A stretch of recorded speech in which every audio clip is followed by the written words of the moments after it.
রাঁধুনি বাংলাদেশের ঐতিহ্যবাহী রান্না।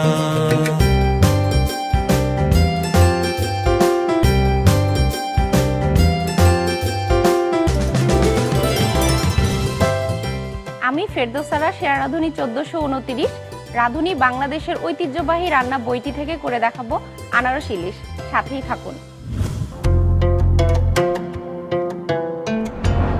আনারস ইলিশ রান্নায় যে সমস্ত উপকরণ লাগবে: ইলিশ মাছ 6 টুকরো, আনারস জলডুপি 1টি, পেঁয়াজ বাটা 1 কাপে 4 ভাগের 1 ভাগ, হলুদের গুঁড়া 1 চা চামচের 4 ভাগের 1 ভাগ, মরিচের গুঁড়া 1 চা চামচ, চিনি 1 চা চামচ, তেল আধা কাপ, কাঁচা মরিচ 5 থেকে 6টি, লবণ স্বাদমতো।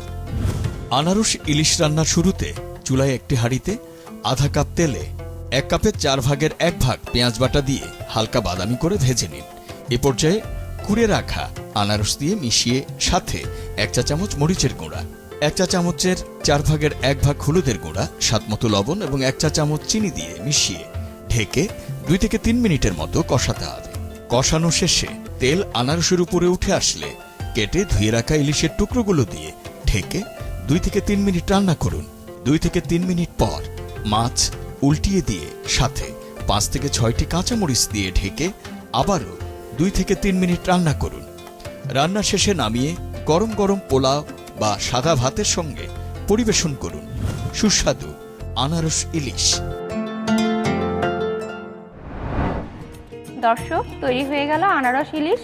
আশা করি আপনাদের অনেক ভালো লেগেছে, আর ভালো লাগলে বাসায় অবশ্যই ট্রাই করবেন। রাঁধুনি বাংলাদেশের ঐতিহ্যবাহী রান্না।